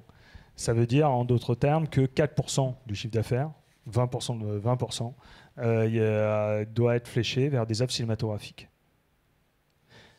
Après, par rapport aux plateformes, notamment à Netflix, il y aurait Netflix ou Amazon, enfin j'en passe, qui auraient des obligations similaires, vient aussi, parce qu'on est quand même sur un débat sur l'auteur ici, vient aussi la politique de la liberté de l'auteur de faire son film. C'est-à-dire qu'aujourd'hui, quand Netflix décide de faire un original, ce qui est toujours le cas, en général, il se positionne très en amont sur un projet pour en faire, certes, une collaboration avec un réalisateur, qu'on ne connaît jamais puisqu'il s'efface complètement, ça devient un Netflix original où le réalisateur ou la réalisatrice disparaît. Va se poser aussi la question de leur obligation d'accompagner un réalisateur ou une réalisatrice et de ne pas l'effacer. Alors ça pour le coup, Hervé répondra, mais il y a... sur le sujet des auteurs quand même, si vous... Parce que voilà, je crois qu'il y aura des clauses types, il y aura des choses qui vont s'intégrer. On va laisser Jérôme terminer sur cette dernière... Là, je parle des obligations. Ma présentation est froide. Hervé fera le show. Parce que moi, je présente des grands chiffres. Mais il y a également des obligations qualitatives qui sont mises en place et qui vont être très importantes. On va imposer le droit moral à ces plateformes. Voilà. Et il y a en ce moment, c'est vrai, des phénomènes qui sont en train d'émerger. Voilà. Donc, passons à la dernière diapo. Toujours dans le froid. Là, ce sont les investissements de ces opérateurs dans la filière. Là aussi, merci le CNC. On a donc en 2020 une estimation autour de 100 millions d'euros d'investissement de ces plateformes. Et on attend 200 millions d'euros cette année. 200 millions d'euros d'investissement dans la création.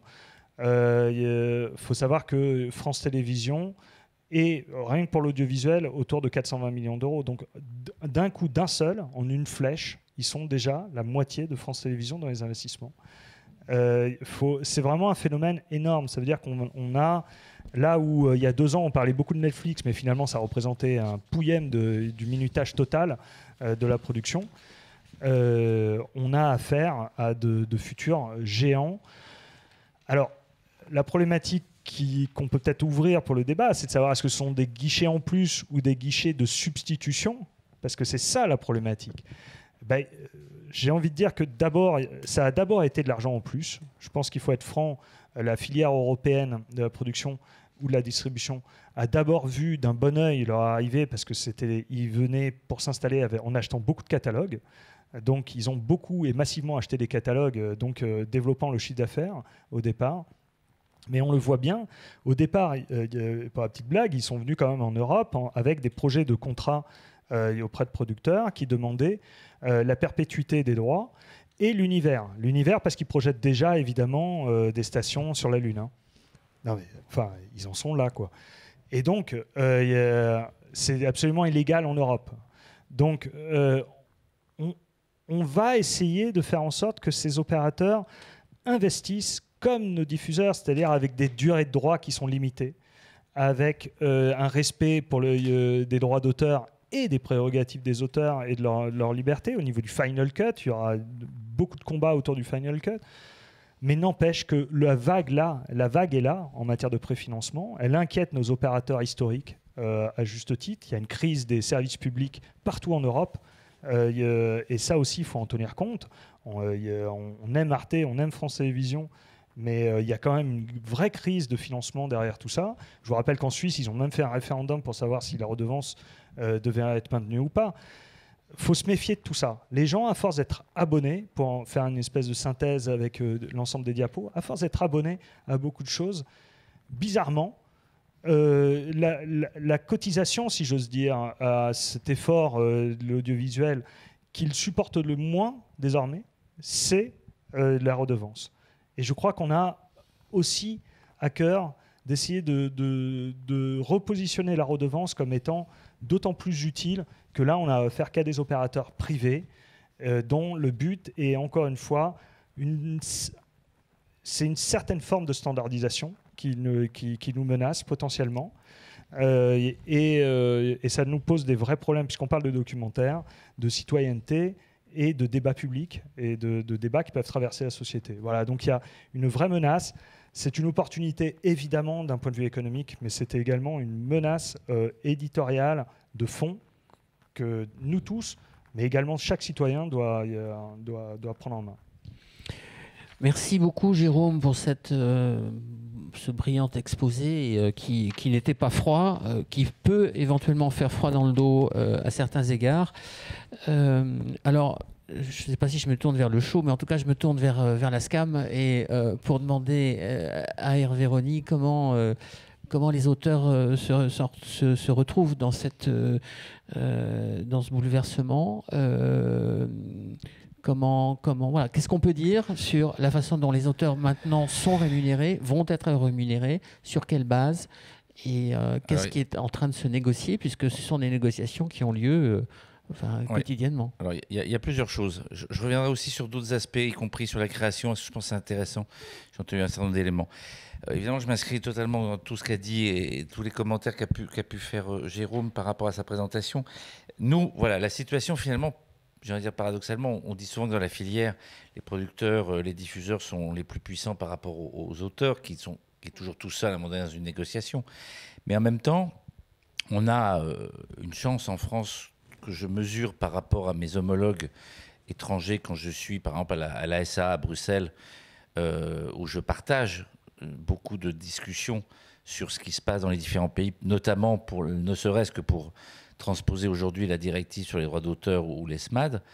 On a en France un tel consensus, je dirais même politique, c'est important, autour de la gestion collective, que d'une façon, sans attendre l'article 17 de la directive sur les droits d'auteur qui oblige les plateformes à agir, nous avons signé dès 2010 un accord avec YouTube. Nous avons signé un premier accord alors, qui était marginal sur le plan économique, c'est pour ça que les auteurs n'ont pas vu beaucoup de sous, avec Netflix, et on vient de signer un nouvel accord. Ce que je veux dire, et un accord qui, lui, alors, a une substance économique, fondée sur sur un principe classique qui est toujours le même, c'est-à-dire que c'est un pourcentage sur un chiffre d'affaires. On peut avoir des cas où on peut forfaitiser parce qu'on est dans un service gratuit, il n'y a pas vraiment de chiffre d'affaires. Mais globalement, c'est toujours un pourcentage sur un chiffre d'affaires. Mais c'est la même chose depuis Beaumarchais, c'est un pourcentage, un chiffre d'affaires. Ça, c'est la gestion collective. Et là où pardon de dire ça, on a l'air d'être autosatisfait, on s'en est bien sorti parce qu'à chaque fois qu'il y a une nouvelle exploitation, et là je sors de Netflix pour prendre le replay, on a renégocié ou on a négocié un complément de rémunération.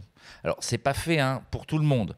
Il faut voilà. Mais globalement, France Télévisions, par exemple, le replay, on a un complément de rémunération. Et on a un couloir de répartition qui donne un petit complément de rémunération aux auteurs à cause du replay. Voilà. Donc ça, c'est important parce que soit on a des acteurs traditionnels qui font du replay et à ce moment-là, on a historiquement avec eux des accords. Pas toujours tous. Là, on est en train de renégocier TF1, M6. Bon, c'est compliqué. On a renégocié Canal+ dans des conditions extrêmement périlleuses, mais on y est arrivé. Tout ça pour dire, ça dépend des moments où les contrats sont dénoncés et rediscutés. Mais on a cette capacité collective à intervenir à chaque fois que l'œuvre est exploitée. En fait, notre situation, elle est simple. Nous avons la capacité de revendiquer une rémunération.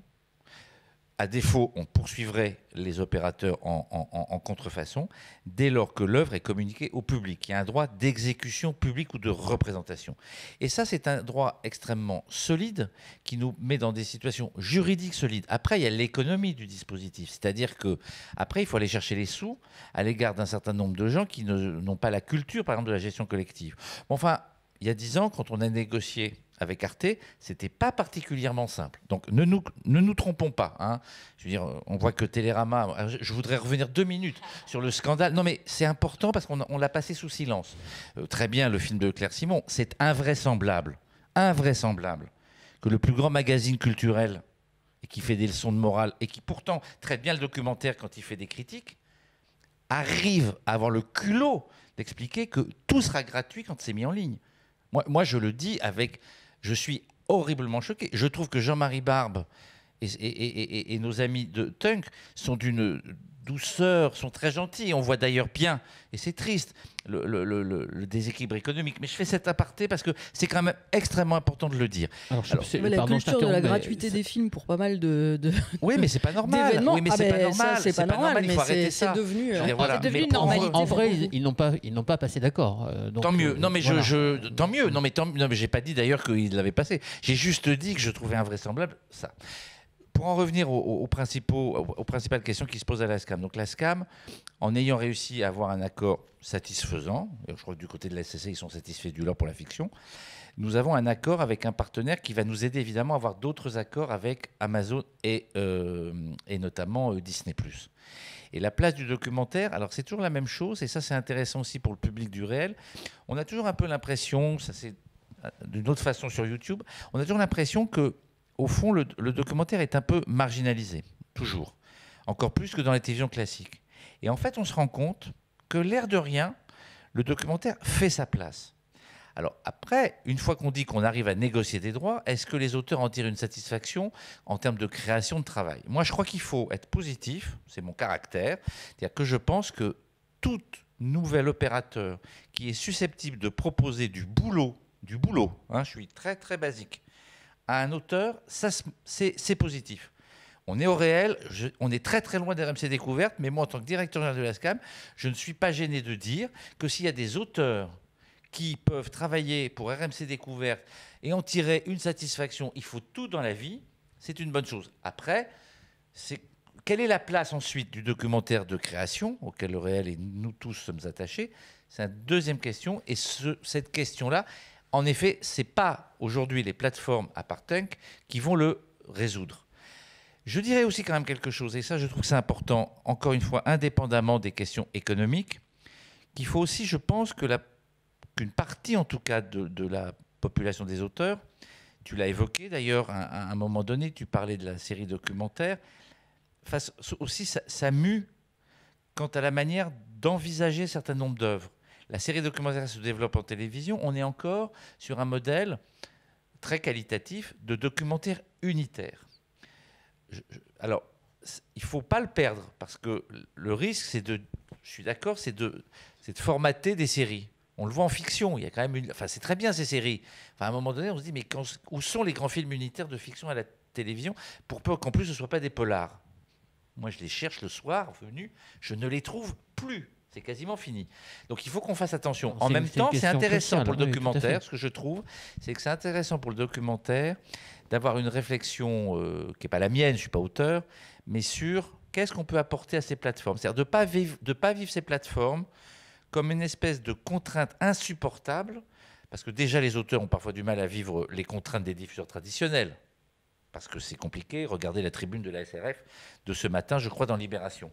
Donc, mais en même temps, se servir de ça comme un élément positif de développement, c'est ça que je veux dire, et pas simplement un outil de contrainte. On a la chance d'avoir de la gestion collective, on a la chance d'avoir, Jérôme l'a tellement bien présenté que c'est pas la peine de revenir là-dessus, un système, un écosystème de régulation extrêmement favorable, unique en son genre en Europe. Moi, je vois mes homologues européens, mais ils sont en train de discuter de comment on va... Moi, j'ai particulièrement travaillé, par exemple, sur les accords YouTube. Mais on est une exception dans le monde. On ait des accords de gestion collective pour verser des droits à des vidéastes de YouTube, les bras leur en tombent. Donc, tout ça pour dire qu'effectivement, c'est une opportunité. Maintenant, il n'y a pas forcément de transparence. La question, par exemple, de l'exécution des contrats, la question de la transparence du chiffre d'affaires, on l'a avec YouTube, on peut l'avoir avec Google, c'est pas simple. Ceci étant, je crois qu'il faut aussi, alors ça c'est une vieille expérience que j'ai, y compris quand j'étais dans un autre secteur professionnel, c'est bien de diaboliser les Américains, mais point trop d'en faut. Je veux dire, à un moment donné, les entreprises américaines sont des entreprises qui vont optimiser leurs activités. Mais c'est pas non plus... à un moment donné, ils respectent des textes, ils respectent des lois. Ils sont en Europe. À un moment donné, ils font toujours la même chose. Ils interviennent d'outre-Atlantique, ils arrivent en France, en Europe, en considérant que c'est un peu un bantoustan, comme on disait en Afrique du Sud. C'est-à-dire qu'on va arriver et on va faire comme on a envie. Et à un moment donné, on peut critiquer l'Europe, à un moment donné, ils ont en face d'eux quand même une réaction politique. Ils ont une réaction politique parce que même sur le plan fiscal, il se passe des choses en ce moment. Regardez Margaret Vestager qui a mis en place un dispositif quand même de contrôle. C'est pas facile sur la fiscalité, sur le fameux sandwich hollando-irlandais qui fait que le chiffre d'affaires s'évapore en Irlande, etc. Mais il y a aussi un mur réglementaire et la victoire qu'on a eue avec l'article 17 de la directive d'auteur est une victoire très très importante. Aujourd'hui, en Californie, ils se demandent ce qui se passe. Et ça s'impose. Là, ça s'impose les obligations. Et donc, vous êtes américain, vous arrivez avec un marché que vous ne voulez pas voir régulé, et au bout du bout, il est régulé. Voilà, au bout du bout, il est régulé. Donc, moi, je suis plutôt, de ce point de vue-là, dynamique. Après, la question est surtout réelle, je suis d'accord là-dessus. La question de la création, d'être capable de continuer à faire des œuvres sans trop de contraintes, c'est une vraie difficulté. Mais moi, j'ai beaucoup discuté avec l'ancien directeur des documentaires, qui est maintenant France Télévisions, Diego Buñuel. On pense ce qu'on pense de Diego Buñuel. Bon, c'est un garçon qui aime le documentaire, peut-être un certain style de documentaire, mais je pense que l'écriture Netflix, elle existe, elle est évidemment il suffit de regarder les documentaires, mais il y a des écritures aujourd'hui de plus en plus dans les chaînes de télévision. Donc, je dirais, j'engloberais le problème. Si tu vois ce que je veux dire, je veux bien qu'on oppose les plateformes aux chaînes de télévision traditionnelles, mais il y a globalement une question qu'on connaît tous très bien autour de la table, c'est quelle est la manière de desserrer l'étreinte sinon du formatage, de la contrainte et de l'intrusion du diffuseur dans la réalisation des œuvres. Elle n'est pas la même sur Netflix que sur d'autres chaînes. Mais voilà, par exemple, moi je trouve que Netflix, ce qui est intéressant, c'est la notion de série documentaire. C'est intéressant. On ne peut pas l'ignorer. Après, voilà. Après, 80% des séries documentaires Netflix, c'est du true crime. Enfin, c'est de la série criminelle. Et donc, je dis pas que c'est je suis pas du tout en train de faire un éloge de Netflix. Il y a des séries magnifiques de Netflix. L'affaire O.J. Simpson est géniale, etc. Mais on sent bien un formatage total. On est totalement d'accord. Qui influe sur le reste du paysage. Après, il y a d'autres opérateurs, comme par exemple. Enfin, moi, j'ai travaillé avec HBO Europe. En documentaire, on était une des premières sociétés à signer avec eux pour un documentaire en Europe. Je me souviens des négociations. Alors, c'était donc 15 pays européens qui sont en gros l'Europe centrale et les droits, c'est l'Europe centrale et l'Europe de l'Est. Le contrat, quand il est arrivé, c'était un contrat de droit américain, totalement. Et en fait, on a tout négocié. Ouais. On a tout négocié. Ouais. Donc ça a été possible. Nous aussi. Parce que en fait, on a négocié. Non, mais bien sûr. Mais ce que je veux dire, que bien sûr que c'est possible de discuter et de renégocier. Et ce que je voulais dire, c'est qu'une plateforme comme HBO en documentaire produit des choses beaucoup moins formatées, HBO Europe, non, mais tout à fait, que Netflix. Bien Donc il y a des opérateurs. Bien sûr, là où je te rejoins, c'est qu'il y a des opportunités avec des opérateurs qui sont différents. Évidemment, on a toujours Netflix, mais la question, c'est effectivement ouvrir des portes et à commencer effectivement par nos opérateurs traditionnels aussi, parce que c'est quand même eux, principalement, au départ, d'où les tribunes comme la SRF, ça a un intérêt parce que c'est aussi chez nous... En fait, la vérité, ce que je voulais juste dire, c'est que ça apporte de la diversité. Il ne faut pas que cette diversité vienne tuer y compris l'action que nous menons tous, pour le documentaire de création. Mais ce que je veux dire, c'est que ça apporte de la diversité.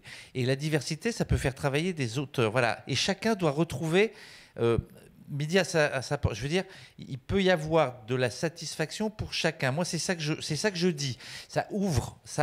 Et il ne faut pas que ça cannibalise. Il ne faut pas que, effectivement, par exemple, l'effet Netflix, j'ai envie de dire, est un effet négatif par effet de domino sur ce que les chaînes ont envie de faire. Il faut faire attention à ça. Je suis d'accord. Si ça ouvre et si ça crée de la diversité, dans un métier, tu le connais par cœur, le documentaire, qui est excessivement compliqué à gérer parce qu'il est protéiforme et qu'à l'intérieur du documentaire, on ne va pas se raconter des histoires, il y a 10 000 chapelles. Comme je dis toujours, il y a 15 secteurs qui est comme ça, c'est le jazz. Je veux dire,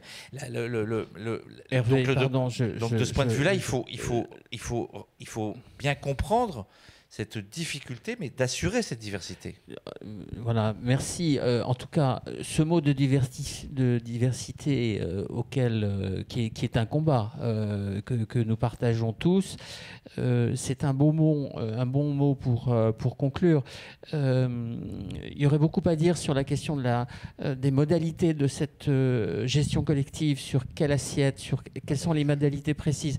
Et je trouve que donc là, c'est un peu une demande faite à la SCAM de nous communiquer. Je ne peux pas communiquer. Alors pas maintenant. Pas maintenant. Non, mais attends, pas maintenant et pas forcément plus tard. Je ne peux pas communiquer des éléments qui sont liés. Non, mais c'est toujours délicat parce que je déteste avoir l'air de celui qui manie la langue de bois et qui fait de la rétention d'informations. Les accords en question sont frappés de clauses de confidentialité. Donc je ne me vois pas, que ce soit Molotov, Netflix ou d'autres, expliquer benoîtement exactement quelles sont les conditions. Ce que je peux dire, c'est que c'est un pourcentage sur un chiffre. Alors je sais que c'est frustrant, je n'y peux rien. Ce que je peux dire, c'est qu'un auteur de Netflix va par exemple toucher des milliers d'euros et pas des centaines d'euros, voire 10 000, 15 000, 20 000 euros s'il a du succès. C'est loin d'être négligeable. Ce que je veux dire, c'est qu'un accord... Je t'interromps avec un exemple. Je t'interromps avec un exemple. Dominique Cabrera, pour son film Corniche Kennedy, qui a été diffusé sur Netflix, qui a été vu par 750 000. Il y a eu 750 000 vues, aperçues en termes de droits d'auteur, 2 800 euros. Voilà. Bon, donc, enfin, je veux dire, c'est un exemple. Voilà. Donc, je ne le qualifie pas. C'est un élément intéressant. La première répartition, c'est la première répartition importante qu'on va faire sur Netflix. Elle est en mai. Alors, ça sera plus facile de t'expliquer exactement, tiens, les fourchettes de droits. Je veux bien le faire. Je veux bien te donner bientôt, plus tard, avec chacun d'entre vous, des fourchettes de droits pour vous dire, en effet, ça peut aller de 2 800 à 10 000 ou à 15 000 euros. Non, mais concrètement, Hervé, ça veut dire que les auteurs mais c'est pas négligeable, sur la plateforme Netflix, parce que par exemple, les auteurs sur France Télé ou Arte, ils touchent en fonction des cases, grosso modo, donc de l'heure de diffusion. Et là, il n'y a pas d'heure de diffusion. Là, il n'y a donc pas d'heure de diffusion. Justement. Ni tarif minutaire. Il y a un indice. Justement, donc là, ça va être basé sur le nombre de vues. C'est basé pour 1/3 sur la présence et 2/3 pour le nombre de vues. Aujourd'hui, on ne peut plus signer d'accord avec des plateformes de quelque nature que ce soit, et c'est vrai aussi pour les demandes françaises, de TF1 ou d'M6, si on n'intègre pas en partie les vues. C'est pas totalement aberrant, d'ailleurs, je le dis, parce que c'est lié... Rappelons le vieux... J'aime bien revenir aux fondamentaux de Beaumarchais, parce qu'il avait il avait à peu près tout compris. Il a dit que l'auteur devait avoir un bénéfice de la fortune de l'œuvre. Je le cite mal, c'est pas ça, mais c'est la fortune de l'œuvre. Donc en gros, si l'œuvre marche bien, je touche. Si l'œuvre marche pas, je touche pas. Alors, il y avait des mécanismes de mutualisation qui existaient auparavant dans la gestion collective, puisque la notion de nombre de vues n'existait pas pour la télévision. Non, par et exemple. pas la SCAM. En tout cas, en plus, il n'y a pas de. Donc c'est un élément. Bon, voilà, c'est un élément intéressant. C'est un élément en termes de perspective. Nous sommes obligés malheureusement d'arrêter notre. Est-ce que je peux demander juste un autre exemple concret, parce que maintenant, donc simplement, alors peut-être Karine. Ce qui est très rapide, du coup, Hervé, si je prends un autre exemple concret, du coup, un film qui passe sur Arte, puis sur son replay, puis sur la chaîne YouTube d'Arte, tu vas avoir ce qu'il avait au départ, une prime sur le replay qui est petite et qui est, pour le coup, pas calculée, si je comprends bien, sur un nombre de visionnages, mais plutôt c'est fixe. C'est pour le replay, ce que vous avez négocié pour le replay. Et sur YouTube, ça sera YouTube qui rémunérera, et non pas Arte. Et si c'est sur Molotov, c'est Molotov qui rémunérera. C'est bien ça. C'est exactement ça. Et ben voilà. Oui, ça c'est tout mais à voilà, fait clair. mais non, absolument, absolument. Des questions tout simples. à fait. Mais bien sûr, Bon, on termine sur ce point d'interrogation qui n'est pas sans poser vraiment des interrogations par rapport à cette solidarité de fait qui existait dans la rémunération entre des documentaires qui étaient extrêmement vus et des documentaires qui étaient vus sur une période beaucoup plus longue, ou en tout cas qui n'était pas. On rentre dans une logique qui est un peu différente, mais c'est pas qu'on les souhaitait. Différente. C'est pas qu'on les souhaitait, c'est mais qui n'est pas sans poser des problèmes et qui est quand même un élément sur lequel je pense que il y a un appel à une certaine forme de vigilance, en tout cas de défendre au maximum cette part de création qui est aux antipodes de la grande audience et qui est pourtant absolument essentielle, surtout dans notre genre. Oui. Merci beaucoup à tous les quatre de votre participation. Merci à vous de nous avoir suivis. Je vous invite à vous rendre sur les deux autres tables rondes qui complètent pas mal ce qui s'est dit maintenant. Et je souhaite à tous un très bon festival Cinéma du Réel 2021.